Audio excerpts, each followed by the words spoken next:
So why don't I do, let's say, the official introduction here and tell you all a little bit about Terry. So Terry is a good friend of mine and also my business coach. So I asked Terry if she would be willing to do a session for us all today. And I think you're really going to enjoy it. So just a few words about Terry. So Terry Hoffman is president and founder of Hoffman Coaching, which is a global executive coaching firm headquartered in Jacksonville, Florida.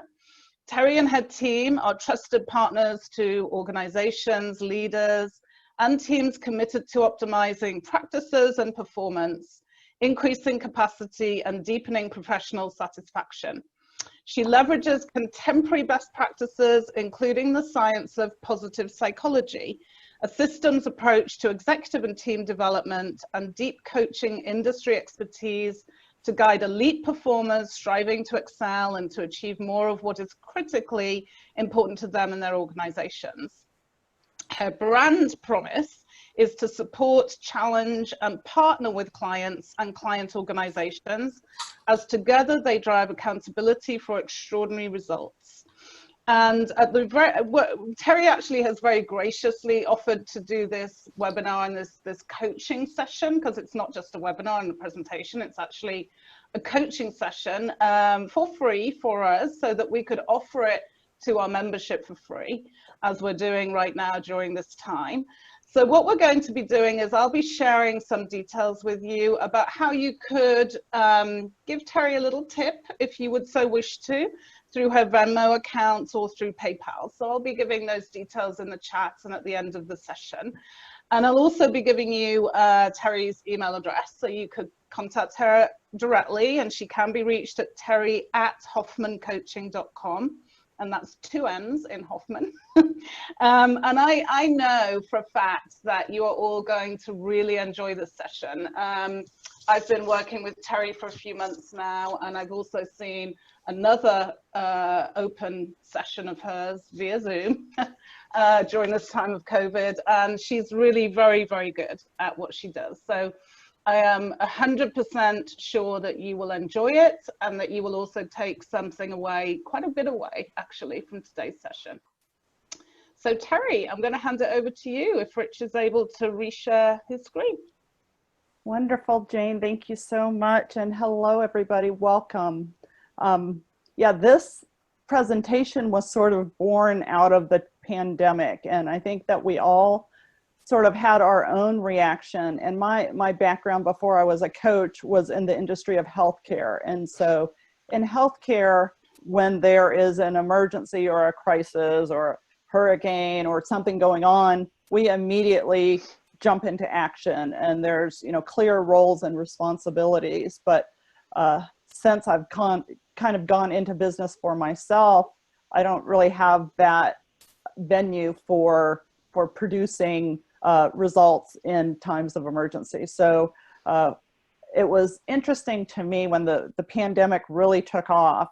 I had about 2 weeks worth of just radio silence. Like, my clients were postponing and nobody knew what to do. And so that was very uncomfortable for me. And we're going to talk about discomfort and as it applies to growth today as well.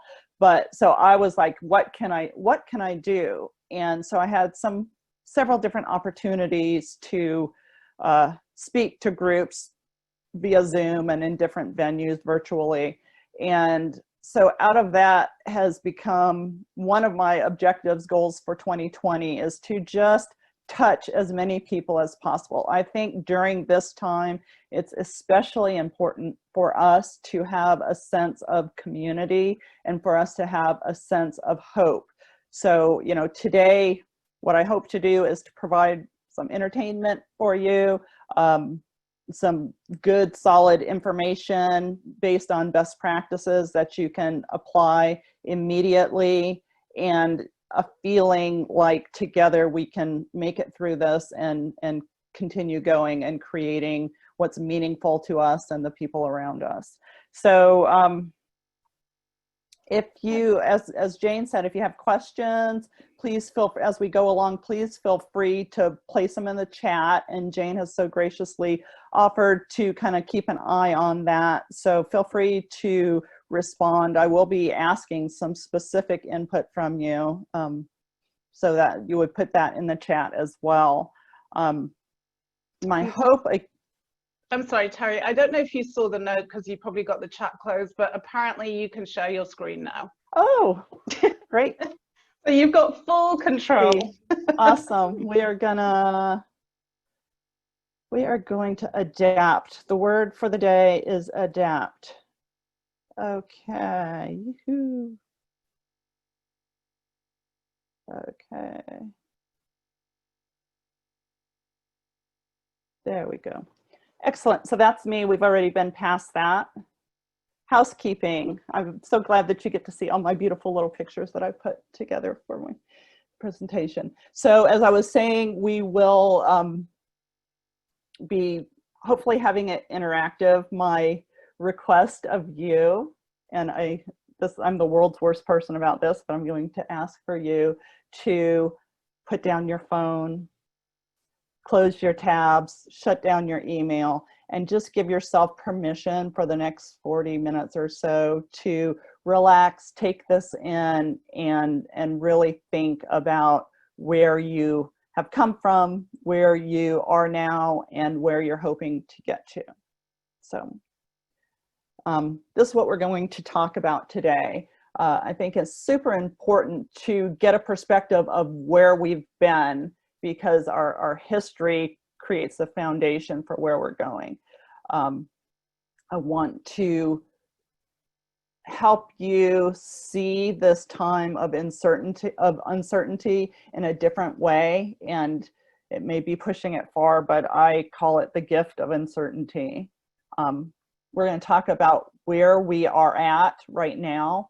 I'm going to try really hard not to geek out on you too bad, but I am a scientist at heart, so I'm going to share a little bit with you on the science of stress. And some of it you will have gotten in your Psychology 101 courses, but I think it's good to have that in perspective as we talk about what we're going to do and how we're going to do it and why we're going to do it. So there is science to back what we're going to talk about today. And then, of course, we're talking about how to survive and thrive over the long haul for yourself and what your team needs from you. And when I say your team, I'm talking about whoever is in your life, whoever is in your system. So that your team could be your family that you live with, it could be your extended family, it could be the people at your church, people in any of your clubs, it could be this association. What do we as humans that interact together need from one another now and looking into the future? And then if you will allow me, I'd like to sort of muse a little bit about what the future of business looks like, and what people are saying is changing day to day, and things are getting crazier day to day. But I kind of want to take a moment in time and look at where we're at and sort of challenge some of the contemporary thoughts around where we're at and where we're going. And then talk for a few minutes about the future of you, and share with you for just a few minutes about what we as at Hoffman Coaching are doing as we're adapting to the world in 2020. We'll follow up with a brief period of Q&A, and if Rich is able to, we can take you off of mute, and I'd love to see you and hear your beautiful voices if that's possible. If not, we'll fall back to the Jane can read the questions and comments. So that's our agenda for today. Yeah, we can unmute people when you're ready for that, Terry. Okay, thank you, Rich. Awesome. So sometimes when we're looking at addressing the course of our present and our future, it's helpful to consider where we've been. So who remembers when we were in December of 2019 and we were pumped up? We were so very pumped because we are entering a new decade, and the whole metaphor, 2020, clear vision, where we're going to be. So I'd like for you to put in the chat right now, what was on your mind in December of 2019 as you were coming into the new year?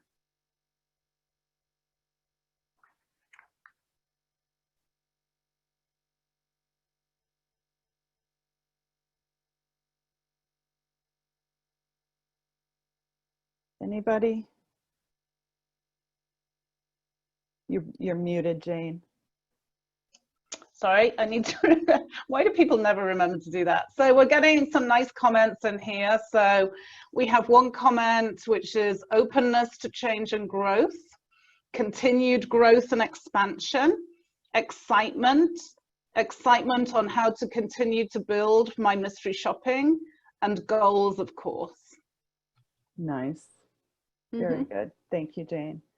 So one thing that we've learned in the first and now second quarter of 2020 is that perspective is everything. Just think about how our world has changed in such a short period of time. So the science of positive psychology informs us about resilience and how to survive and thrive. We'll be playing in that bucket of positive psychology today. But before we do that, I just kind of want to touch on a more serious note about the challenges and the reality of what we've been through. And so, you know, I follow a lot of the contemporary thought leaders. And one of the things that's been said is that we as a society and we as a world are going through this collective experience of grief. And, you know, what are we grieving? We're grieving all of that possibility and what we knew the world to be then.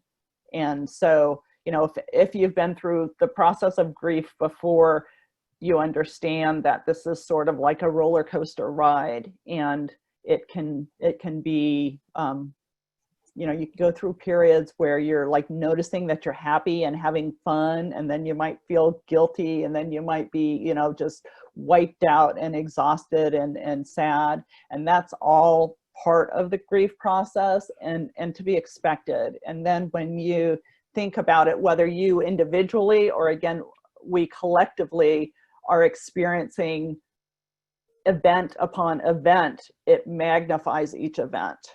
So, you know, so we've got so many different things going on in the world today. We've got this huge concern around injustice going on right now, and safety and well-being. And we've got a huge polarization in the world where people feel extremely one way or an extremely another way, and don't create much space for honoring somebody's perspective that might be different than ours.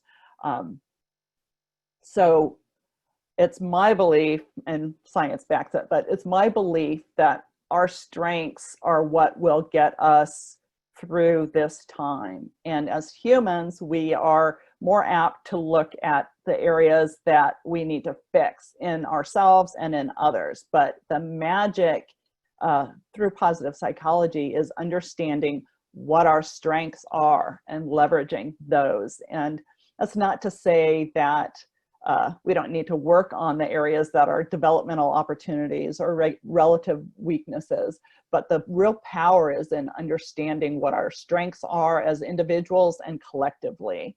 And then the other thing that I would say is moving forward with a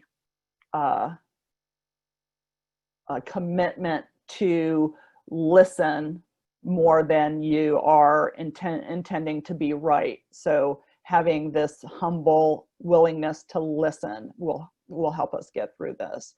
And then another thing that I work with the executives that I work with is a coach approach to leadership, which, you know, comes from a foundation. Jane will know this about me, this foundation of not knowing and about being okay with not knowing, and creating this interaction with the people that we work with, where we're really listening and we're helping them get in touch with their strengths and what they do know, or creating together what we collectively know.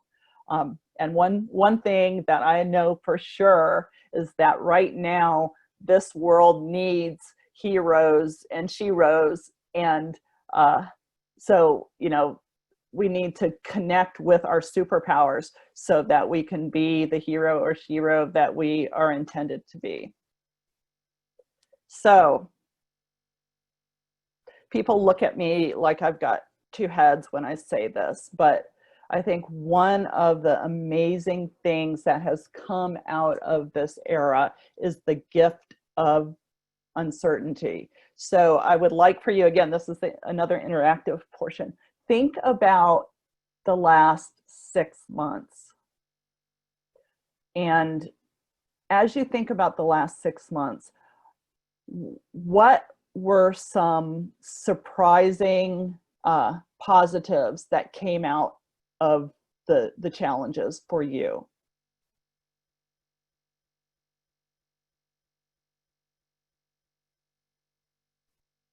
So for me, as I was saying, I had these, you know, I had this moment of being forced to be still, which was positive, but also a moment of lots of opportunities to connect with lots of people. And for me, it's super rewarding to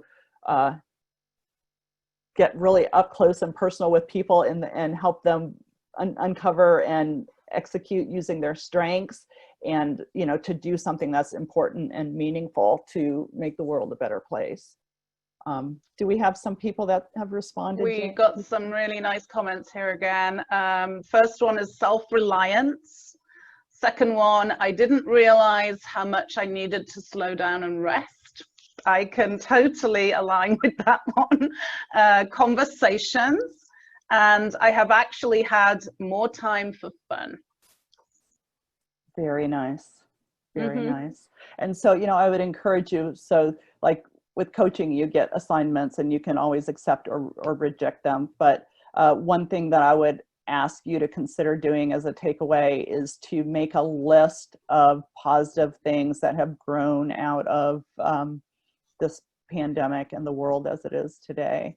So we have, you know, one thing that I'm super grateful for. I have 3 sons. I have an adult son who had grown up and left the nest about 1.5 years ago, and he just happened to be visiting on vacation when he got the work from home order. So he has been basically living here again, you know, temporarily. He still has his apartment in another city where he lives, but he's been here the whole time. And I've just been, you know, just thrilled to have him. And we've been having so much fun and grateful for that. The other thing that cracks me up, so he's been here, he's been working. This is my office, everybody. I am at the satellite office, right, typically day to day, which is down the hall and around the corner, also known as the bedroom. But because my son is here, he's been working out of my office. I've given that to him so he can be comfortable and work. But so my husband was the last holdout of this whole work from home, and he working from home was optional to him, and he didn't really want to do it. And then finally he got the you have to work from home just a few weeks ago. And I was, you know, we were sort of all a little stressed, like how much more room, how many more offices can we create in this house? And then his first day working from home was so funny to me, because he's like very structured and I'm like work. And he would come and take his breaks regularly, come in, say hi. If my son was at the water cooler, the refrigerator, he would chat with my son. I'd be in there working, he'd come and massage my back as he walked by. I was like, wow, you're that guy at work. So it's just been a fun way for me to be connected to my family in a different way. And that's been a true gift for me. So now here's my next question for you, and go ahead and please put it in the chat. So the question is, where are you now? So take a look in the mirror. What do you see? And, you know, the value is in asking yourself the question. If you want to share it with us, that's great. I think the interaction is always wonderful, but really the question is, you know, what are you seeing in the mirror? Fearless introspection. You might have a range of thoughts, feelings, and behaviors. And as I said, that's totally normal and totally okay. But as you reflect, what's coming up for you as far as where you are currently on a thinking, feeling, behaving level? So we're getting some nice responses here again, Terry. So nice response here. Take myself less seriously. I love that. I see myself to not taking on so many jobs so that I have downtime in my days. Again, very, very important finding. And digest information more rationally. And we have another one, another two. I have more anxiety than I realized, but I also have days where I feel peaceful at home and relaxed. And then another one, overwhelming concern for the future, the need to be resilient. Yes, yes. So a number of very rich comments there.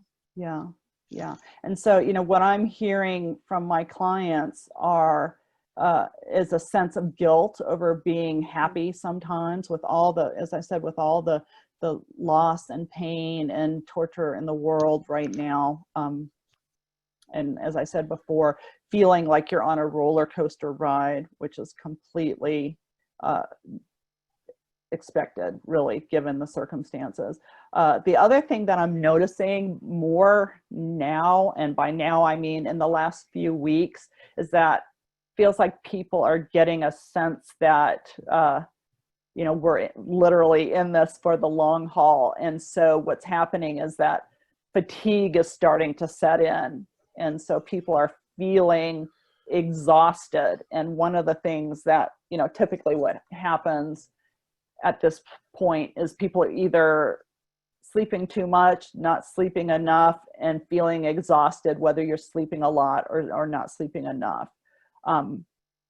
Some people are feeling extremely uncomfortable with the lack of external structure. And so they feel untethered, like, you know, and that can be positive and that can be negative, depending upon your preference and how long, you know, what your goals are. This is one that I could be accused of being guilty with, is overreacting. When you think, and we're going to talk about stress and anxiety as well, and I appreciate the person's comment on that. But what happens when, you know, when you have a crisis or you have crisis upon crisis, you have your level of arousal is higher. So your set point for arousal gets higher, and then something goes wrong and you're like from 0 to 100 in 0.5 seconds, and you're like, where did that come from? It's because, like, below the surface you're more stressed than you really recognize. And so, you know, if you're noticing that about yourself, that's a clue to start doing some activities to help counter that. Many people are lonely, missing their friends and families, and physically missing that, you know, human touch. And then the fear of the unknown, like we literally don't know what's in the future.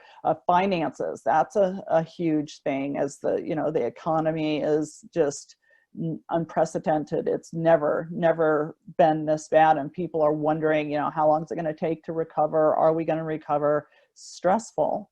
And then the other thing that I'm noticing a lot is the need for more support. Like in the beginning, you had, what I heard about was two extremes. One were people that, you know, wanted to be with their friends and the people that they care about. And then you had the segment of people that wanted to be left alone. And now, as we're heading into, you know, 3 months, people are really needing more support and more understanding than ever. And, you know, we need to check our expectations of ourselves and be gracious with our expectations for others. And again, this brings up how super important it is to really focus on your self-care, which we're going to talk about today. And then another key is empathy, and self-care and empathy for others. Super, super important. Okay, so let's talk about stress for just a moment. This is a really simplified version of the Yerkes-Dodson curve.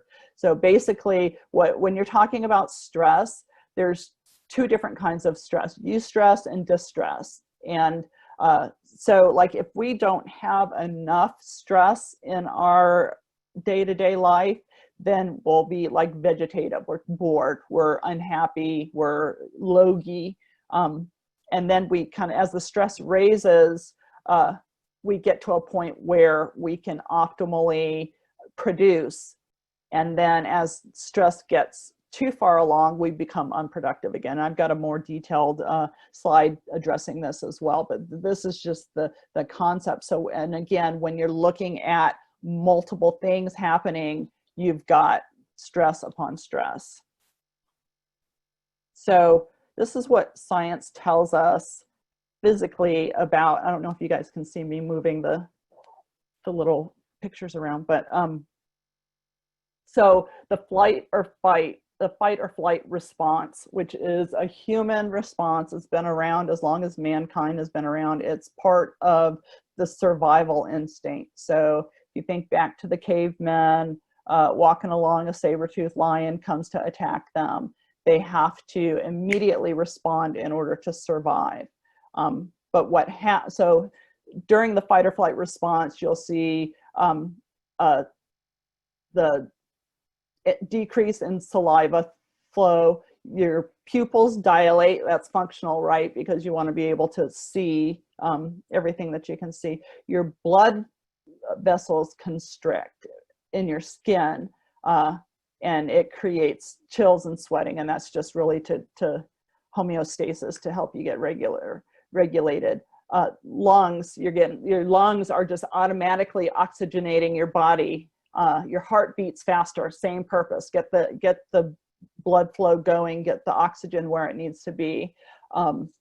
We don't need to talk too much about the stomach, but the whole point being that your body this is a functional response that your body has in order to function when there's an emergency. The problem is that we are no longer cavemen.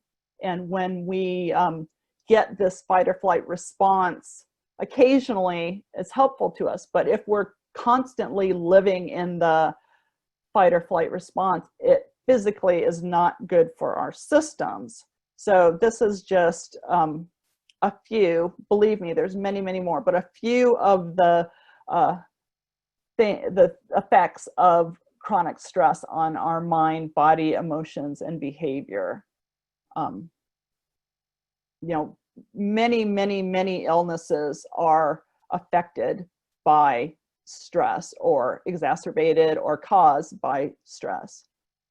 So here's the more extensive curve for stress, and you'll see, the up and down axis is performance, and the horizontal one is arousal. So as you get more arousal, you move from what this person calls the drone zone, and referring all the way up here, we've got healthy tension, and your performance is consistently improving as you go up this curve.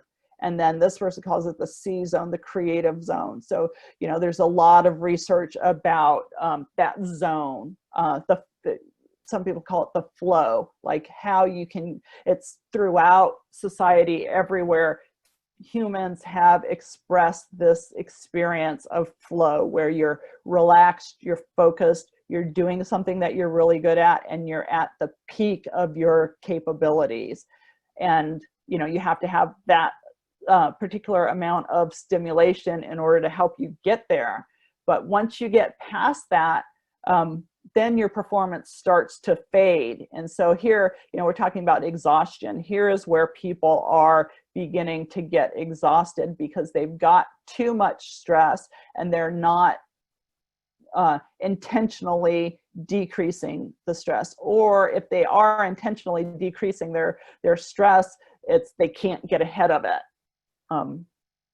So the exhaustion goes, and then you get into the panic zone, and then breakdown, burnout, serious physical outcomes from that.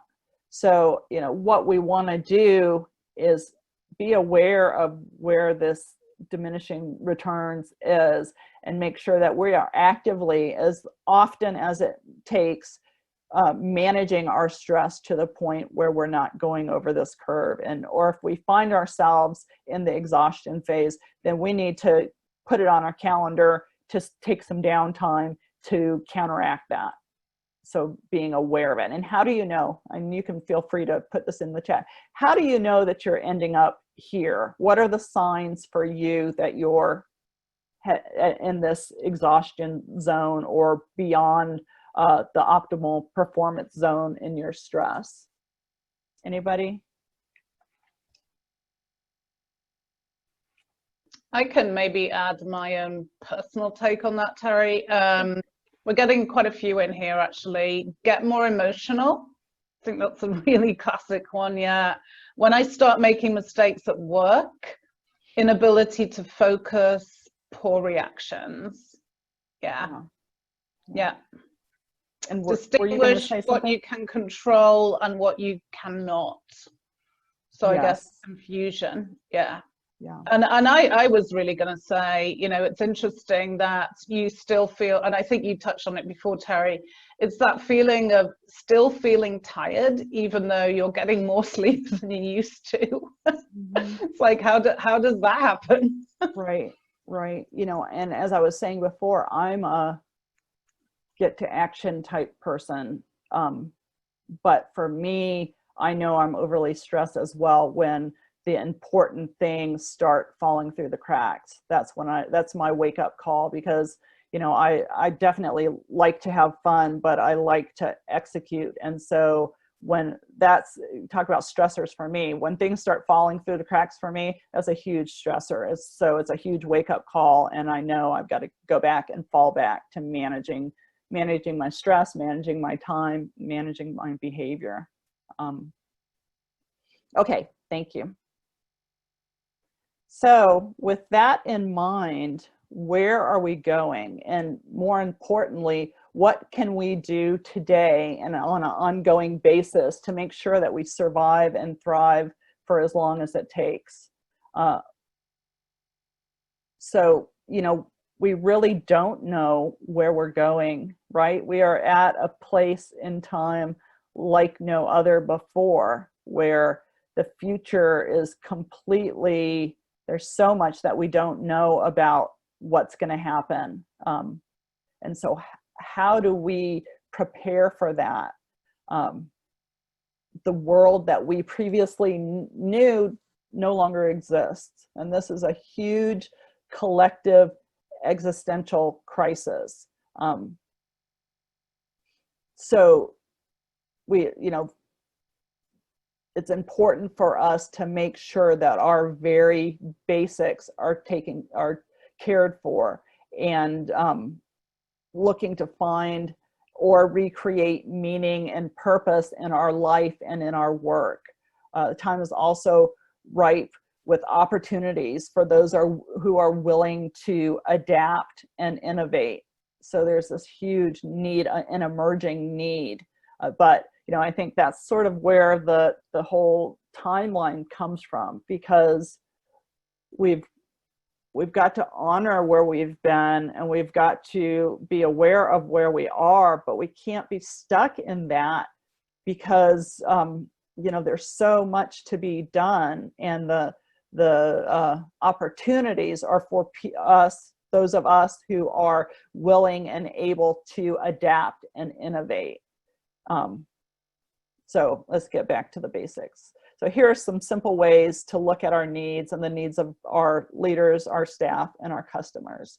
So here's Maslow's Hierarchy of Needs, probably something else that you saw when you took Psychology 101. and this is half jokingly, but you are here. So we're really back down to the basics of, you know, can we breathe? Do we have food? Do we have the basics that will keep us alive? And then the next level up is, are we safe? Is our body safe and secure? Are we employed? Do we have the resources that we need? So all the different things that make us feel safe. And, you know, I think with the social unrest, that's another element of that, is that, I mean, it's a huge, important issue, but it also is causing people from every perspective to fear for their safety. And then, you know, usually we might be at any of these places in our lives, but now through all this change, we're really talking about taking care of these very, very basics before we can get to the self-actualization and the other things that we want to do with our lives. So, you know, focusing on making sure we're taking care of the basics is so important. So the first thing I'm going to tell you, and Jane may remember this from my last presentation, but what do they say? What does the stewardess say? When the oxygen masks come down, put it on yourself first. It's so important, whether you are a leader or a mom or a dad, or, you know, whatever relationships that you have in your life, that you've got to commit to taking care of yourself. And once you're feeling a little more stable with the basics, then you can reach out and help those around you. But if you're not going to be able to breathe, if you're not going to be able to function, you're not going to be helpful to other people. So this is a concept that I didn't make up, but I think is really, really important. So this is the concept of radical self-care. And I just pulled down this, wheel of life exercise as an example, but you can put into any of these slices literally anything that is meaningful to you. So this iteration of it breaks it down into your social life, your love life, your life purpose, your business life, and your creative life. But this literally could be, you know, you can take this from a complete business perspective. What are the slices of your business life that you need to focus on? And do you have consistency with that? Think about the wheel. If the wheel is, you know, uneven, it's going to be a bumpy ride. But if you have a consistency in all the different areas, then you're going to be able to get to where you're going more smoothly. So again, this is just a sample of things that you could put into your wheel of life or wheel of business.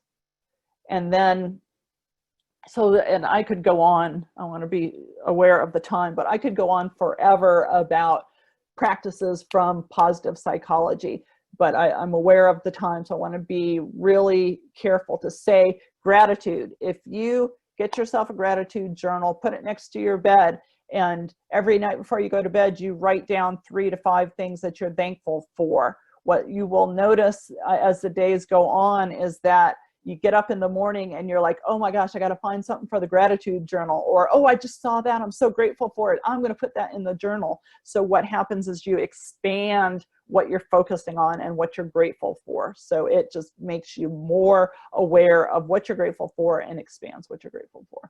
Self-talk. It's all about your thoughts, feelings, and behaviors. So if you pay attention to what you're telling yourself about your circumstance and make sure that you are as kind to yourself as you would be to somebody else that you love. And if you would not say it to somebody you love, please do not say it to yourself. That goes a long way. There's a huge need for the human connection. And I'm sad that I can't tell you this time about the brain function when you make eye contact and smile, but just suffice it to say, it's a wonderful thing. Smile at people, you will light up their neurological brain, and you will also light up your own. So if you want to do a little bit of research afterwards, look at the stuff about the science of happiness. It's a business thing, believe it or not. It's the bottom line. Productivity is better when you foster and create a happy workforce. So that is definitely worth doing. The other thing I would encourage you to look up is blue zones. So I'm not going to read these 9 things, but these are the Power 9. These people did research on people that lived longer lives. And these are the 9 things that were consistent across all cultures for people that lived a long life. So, you know, look at these. If they're meaningful and you want to try them, go ahead and do it. If not, there's no judgment. You know, your faith-based community might be, you know, something other than what we would consider faith-based, and that's fine too. I'm saying be open, look at things that might be helpful to you, try them out, pay attention to whether they help you or don't. Give them more than one chance of trying it, because sometimes it takes a little bit for things to stick, but keep going. The world needs you. The world needs your talents. What your team needs from you. They basically, that whole thing about empathy is the most important thing. Can you slow down to listen and hear and care about the whole person that is on your team? Team being anybody who's in your life for this context. We need to be understanding of ourselves and each other, because we're all inextricably connected to one another. We succeed together or we go down together. So the future of business, this is from the New York Times. This is like the bad news is that they're saying that the economy could be devastated for a decade from this. So I'd say this not to depress you further, but to say we are in this for the long haul. And so please work on adapting so that you have the energy to provide the gifts that you have to the world, to yourself, and to your family over the long haul, because things are going to be changing quickly, but the challenge is not going to go away. And then the other thing that is so interesting, no matter where you read, I got this from Deloitte, from an article by Deloitte on June 1st, but there's a great, like everything that we knew we needed to do as far as digital technology, but we're going slower than what we should have been, has now been greatly accelerated. So when you think about your life and your business, how can you adapt digitally? That is really, I think, a strong space for opportunity. The other thing is productivity. So, you know, they're saying that there's a minor decrease in productivity based on the work from home. I don't believe that. I think that we're only beginning to see the true value of the remote workforce. And as I said before, there will be new opportunities for those of us who are willing to adapt and understand our strengths and move forward. So the future you, please spend some time thinking about what is possible for the future you. This is an amazing opportunity for you to tweak or completely redesign. But you know, before I talked about that existential crisis, we are saying what's important in the world, what's important to me right now, and what doesn't matter anymore. And that's another one of the gifts of crisis, is that we really have the opportunity to find deeper meaning in our lives, in our works, in our work, in our relationships, and everything that we do. And so the world needs you. The possibilities are limitless. So give yourself the luxury of using this time to refine and create the future you. And so I know we're 5 minutes over, so I'm going to be really quick. This is my company. We're doing several different things to adapt to the world. We're offering a briefer, usually I do more lengthier coaching agreements. I'm working with leaders, on a concise period, a 3-month project through the summer to help people adapt as they deal with the pandemic. The other thing, I'm very, very passionate about the racial inequality issues, and so I aspire to, and my company aspires to be an ally and to listen more, to follow my own advice and listen more, listen for understanding. So if that's something that you're passionate about, I'd love to talk to you further, because we are looking to elevate and magnify the voices of people that need to be heard and have needed to be heard for a long time.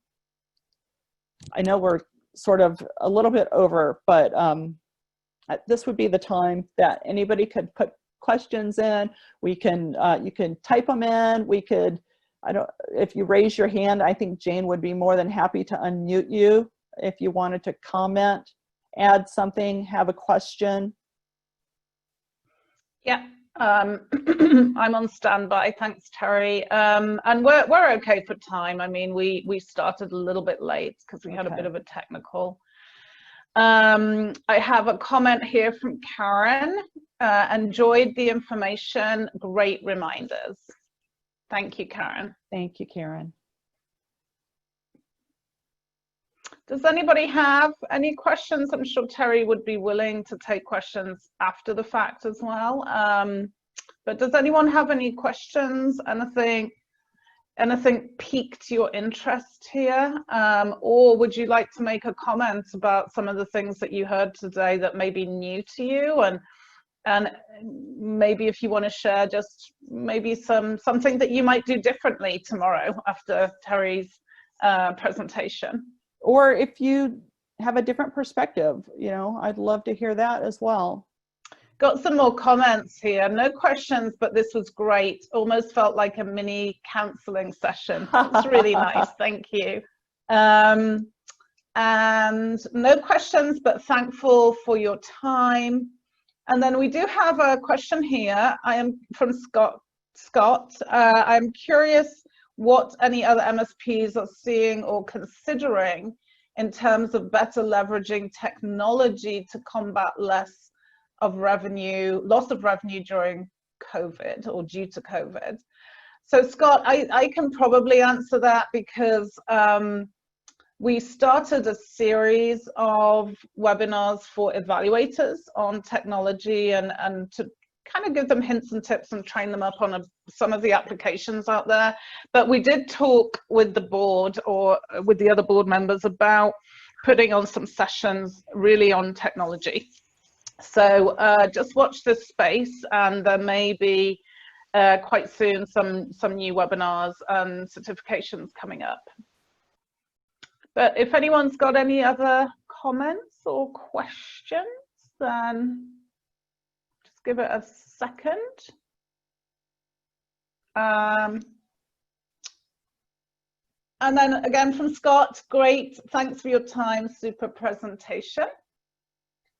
And I'm just going to share my screen super quick and say thank you very much to Terry for imparting her wisdom and knowledge on us today. Just a little reminder that if you did want to give Terry a tip, this is the information. We can also send it out later. We'll also make sure that you get Terry's email address as well. Just to remind you now, it is terry@hoffmancoaching.com with 2 N's in Hoffman. And I think if there are no other questions, then really just for me to say thank you so much for joining, everyone.